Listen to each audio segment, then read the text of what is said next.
पंचायत, वहां से जब शपथ पत्र मांगा, हाईकोर्ट की डिवीजन बेंच में शपथ पत्र लगाया केंद्र गवर्नमेंट ने कि दिस इज अ कमाल मौला मॉस्क और भोजशाला क्या है, ये एक मिस्ट्री है।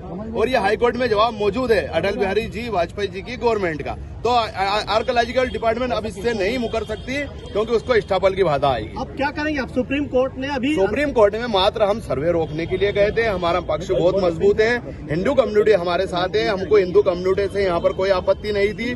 2, 4, 10 लोग यहाँ पर विवाद करते हैं। मैं ये साफ कहना चाहता हूँ कि सरस्वती माता कहते हैं, लेकिन वो सरस्वती के भक्त नहीं, लक्ष्मी जी के भक्त हैं। उनका सारा मकसद लक्ष्मी जी इकट्ठा करना। आपने कहा, आप अभी थोड़ी देर पहले कहा कि आप हाईकोर्ट भी जाएंगे और अभी आप मांग करेंगे या 5 वक्त की नमाज भी। हाँ, मैं आपको ये बता रहा था कि हमारी सिर्फ इतनी सी तकलीफ थी कि यहाँ पर आर्कोलॉजिकल डिपार्टमेंट ने, माननीय जगमोहन जी जब मिनिस्टर थे, उन्होंने जब जो नियम वो दिया था आर्कोलॉजिकल डिपार्टमेंट का कि हिंदू कम्युनिटी यहाँ पर इंटर कर सकते हैं पुष्प 2-3 या 2-3 चावल लेकर। इसके अलावा वो एज ए विजिटर है, वो पूरी चिट्ठी मौजूद है। लेकिन आर्कोलॉजिकल डिपार्टमेंट और पुलिस प्रशासन की लापरवाही की वजह से यहाँ पर पूजा भी शुरू हो गई, सब शुरू हो गई, जो कि यहाँ पर लिखित में नहीं था। सिर्फ इतनी थी कि आप लोग आइए, आपका स्वागत है। कोई सी भी धार की किसी भी मस्जिद के अंदर किसी भी हिंदू समाज का कोई प्रवेश वंचित नहीं है, सब आ सकते हैं। लेकिन जो नियम है आर्कोलॉजिकल डिपार्टमेंट के यहाँ पर आते हैं तो वहाँ यहाँ पर उसका पालन करना पड़ेगा।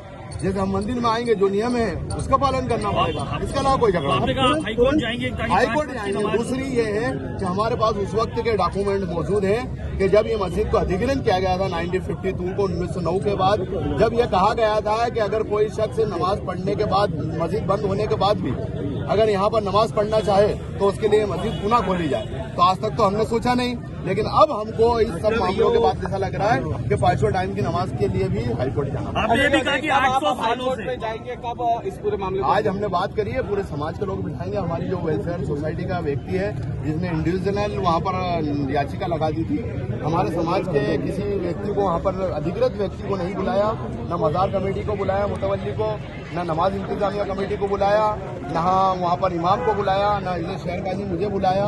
चूंकि यहाँ पर कब्रिस्तान है, 700 साल का कब्रिस्तान है, तो यहाँ पर तो 1991 स्पेशल प्रोविजनल एक्ट भी लागू होता है। 47 के बाद स्थिति नहीं बदल सकती। मजार पे भी 1991 स्पेशल प्रोविजनल एक्ट लागू होता है, तो उसको सुना ही नहीं गया।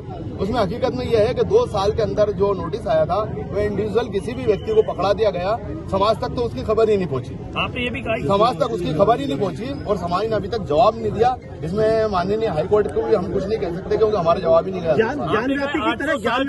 ज्ञानव्यापी का मसला अलग है, वो वक्फ बोर्ड की है। यहाँ पर वक्फ बोर्ड प्लस आर्कोलॉजिकल डिपार्टमेंट है। 1958 है जो 1991 बना है, वो 1958 को लेके ही बना हुआ है। मैडम, मंगलवार की पूजा का भी आप विरोध करेंगे? नहीं, मंगलवार की पूजा है ही नहीं। आर्कोलॉजिकल डिपार्टमेंट का कागज देख लो।